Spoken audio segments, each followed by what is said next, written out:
As I've said in the previous slide, I encourage you to open up the file called BIA template Loyola U. It's I think 11-page document that describes the questionnaire that is being used in order to be able to analyze the processes for information technology at the college. I think it had some important elements to it that I wanted to demonstrate to you, and I hope that it'll have some benefits. Um, if you look at each one of these areas, I'd ask that you recognize, at least on the first page, the analysis provides valuable information. Let me get that. It should turn yellow. Let's try it this way. There. The analysis provides valuable information on short and long run effects of a disaster. I think the key thing here is that, as it says, during the planning process of developing a business contingency plan, it is important to first understand the business processes and their impact on the college. Notice that this is an introductory for a user to be able to fill out the survey, so that they're going into a very sort of broad stroke explanations of what's going on here. But I think it's well put so that the person that is the respondent for the survey, for the questionnaire, will be able to at least have the right frame of mind about what the requirements are. Services that directly impact the ability of the college to meet its mission-critical objectives, such as providing all of the necessary support for the educational requirements of the students, life safety service, etc., must be recovered in a timelier fashion or manner. Other services, although important, may not require immediate recovery and could be delayed in some cases. So really what they're saying is we do have some processes that are not necessarily going to be on the top priority list, and the survey will help this area to be the IT department probably to be able to figure out which is the most critical needs for recovery. We need your assistance in identifying the most critical business processes or services which being provided within your department and their priority. This information will be used to determine overall business process and services priorities for the college. And as I said, this one department is being surveyed here. Okay, and all the departments that look at this survey, this questionnaire, will provide maybe not the same information, but you will end up with an idea of what the priorities are, so that all that assimilated information becomes very valuable if you look at it from the entire institution, in this case the college. Okay. The questions have been developed to elicit such information as financial impact, time frame for recovery, and resource requirements. The responses will be compiled and analyzed to provide the information required to develop a corporate-wide business recovery strategy. Again, well put. Now I think I understand what the questionnaire is all about. So let's go to the next page. This is just a table of contents, but I thought it was somewhat important because what I wanted you to understand is that it demonstrates the objective of the survey. Recognize that this questionnaire is assimilating information on the process and services provided by one department, and it really is just to elicit the impact information just for this department. The effects of a crisis, financial impact, resource requirements, and recovery times, all information that will provide a better perspective of the impact relationship on the whole of the company. So it's broken down into three areas. The first area, of course, is going to be sort of general information, department information. Then they're going to explain what recovery time and recovery point objectives are all about. And then they'll go into specifics about sub-processes and to be able to get a better idea of what this all falls into. So, page 3. Again, general information, contact respondent information, description of services and processes by the department, frequency of completion, more often, more critical services, how often do you do that? And ends up with a number of employees on this page. It's giving a general perspective. It's getting a feeling about how large of a element this department is and what is going to be uh, the amount of time that they is related to the processes that they have. Of course, the number of employees really does reflect into the size of the department itself. Page 4 is a general definition and explanation of RTO and RPO. Remember, this is a survey about computer crises and the impact of computer service outage.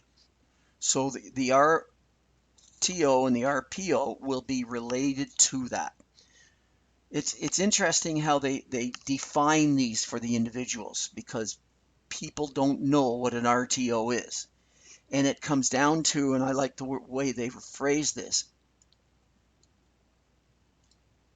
how long can we be down? And then they give 5 responses. And it's all on a like-it scale. 0 recovery and you need immediately. If you could wait a day and get that recovery, or 48 hours, then 3 is going to be 3 days, and 4 is greater than that. So if you can answer the question of how long can we be down, the respondent to the RTO would be in accordance to 0, 1, 2, 3, or 4. And it is pertinent to the evaluation of the respondent to fill that out. Okay. If access to the network and your applications were to be down when you come into work, how long would you or could you work without support from these applications? How long can you be down? It's an excellent definition for a person to be able to say, oh, I understand what RTO is, and I can respond to it in this scale of 0 to 4. The recovery point objective, of course, is slightly different. And they ask the question of how much data, how much data can a department re-enter or recreate? In other words, if a system goes down and you lose all your information, they're asking here is, what is the recovery point objective? How much information can we put together and reevaluate on the system, re-enter into the system? This is an important page because the respondents must fully understand the concepts of RTO and RPO and how the response scale is interpreted. Notice also in the RPO area, it's responded as a 0, 1, 2, or 3. And it's all responding in terms of 0 being you got to have it right away, and the most you could have is the last transaction being down. 1 is being like you could survive 8 hours, but you have to have it back up. And 2 is the start of the next business day. Okay, and 3 is if it happened, all data entered since the last backup will have to be reconstructed and re-entered into the system. This could be a week's worth of data lost that would have to be restructured.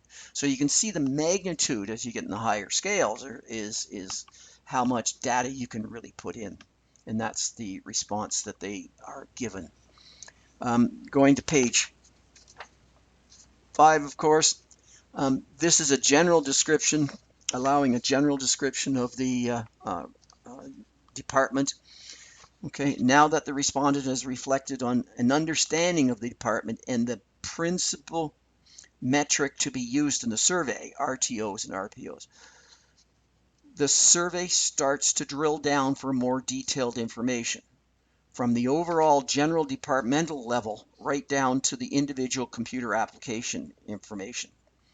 You will notice that the questionnaire asks for specific estimates on the financial value lost if the system is also down.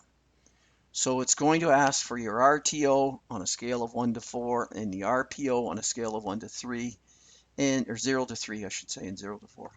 And also this idea, if it's applicable, of how much money is being processed. Okay.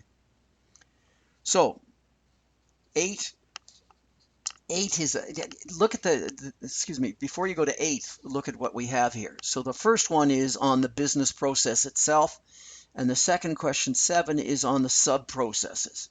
In each case, it's asking for a general description and also an evaluation of the RTOs and RPOs with the dollar processed in each of these. So each department will have a different evaluation of this. But I think what is critically important, it also asks if the department has a manual continuity plan. Okay. So overall, in the main business process, does the department have a manual workaround procedure that would allow the process to continue in the event of a disruption of the service? Okay, simple yes or no. I think that's a vital question here, but I also think that I feel a short description is necessary, but this was not asked for some reason. In other words, how much is involved in terms of getting the paperwork together and then re-entering this sort of thing. Okay, so next page. Questions 9 and 10 on page 6 are more general questions, but provide relationships and availability information. Who do they report to? Who reports to them? What does the department provide the other departments, and who provides input to this department? So really what you're talking about is the type of support provided by the department. Who do they support in terms of student contact, in terms of administrative support, technology, communications, infrastructures, and executive management?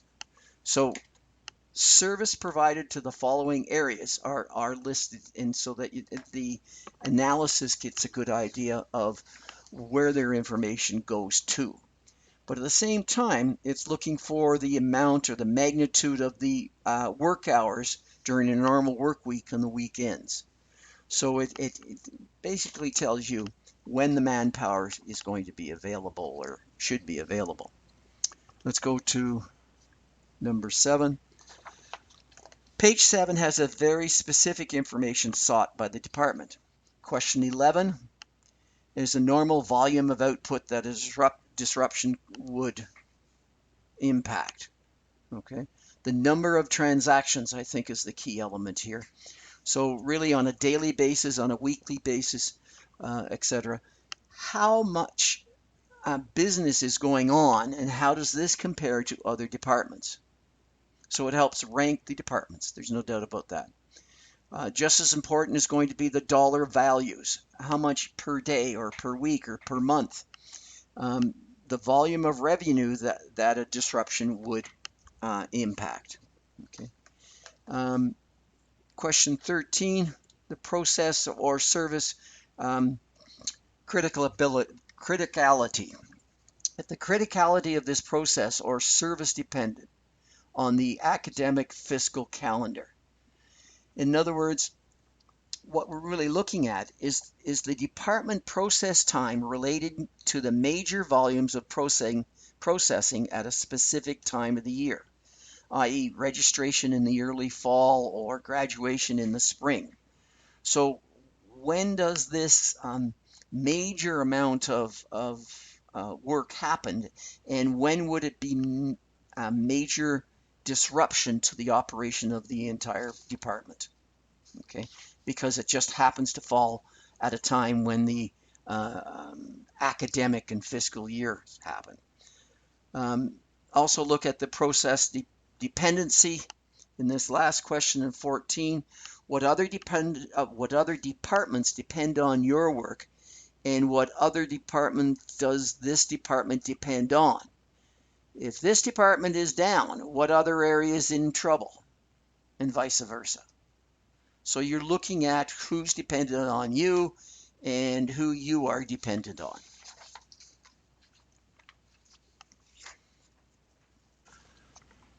Looking at page 8, 9, and 10, on page 8 first, recognize that question 15 is really a requirement to determine who the external partners of this department might be. In other words, the analysis needs to evaluate external dependencies.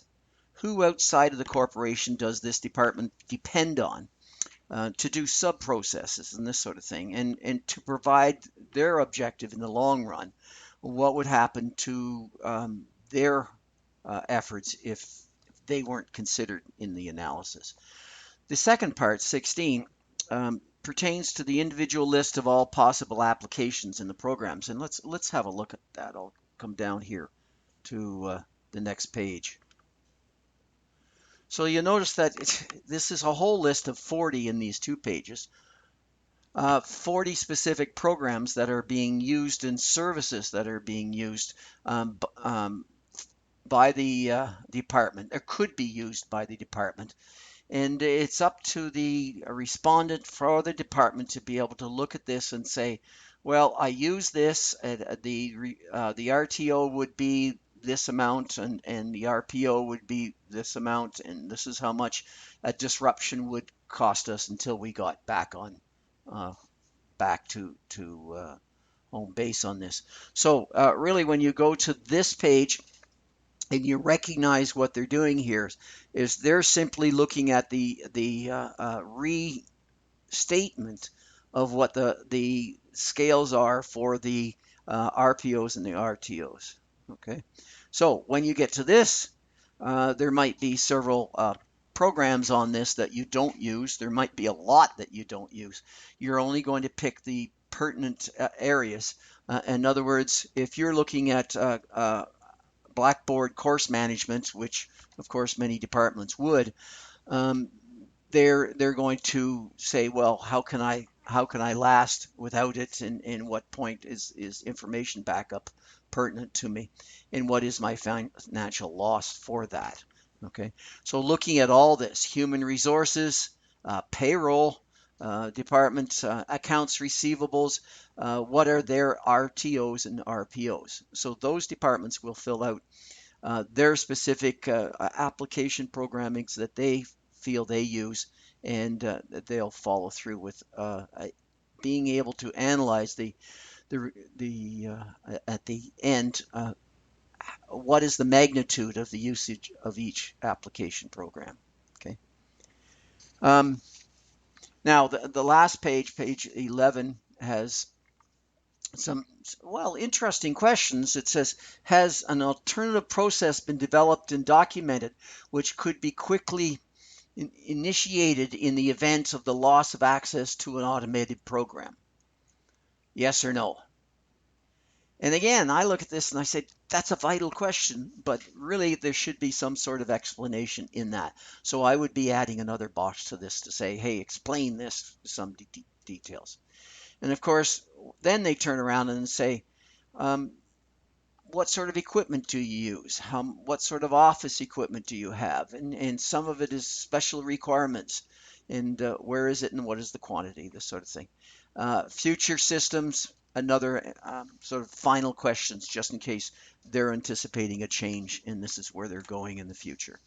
So the survey itself is again 11 pages, but it has a very what I would say a detailed evaluation of what the information systems requirements would be in case of a disruption. You can see that this is specific to the IT impact analysis. When summarized from all departments, the analysis will be able to determine the departments that would have the most critical impact in the case of an IT disruption. In summary, they'll be able to determine the impact of the disruption on the entire college and on specific departments. They will even be able to determine what areas of the college is affected if a single application program or service is disrupted.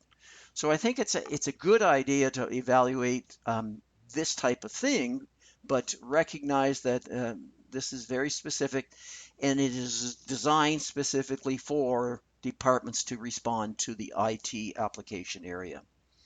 Okay, well, we're going to look at another type and we'll see how that one works out. Thank you.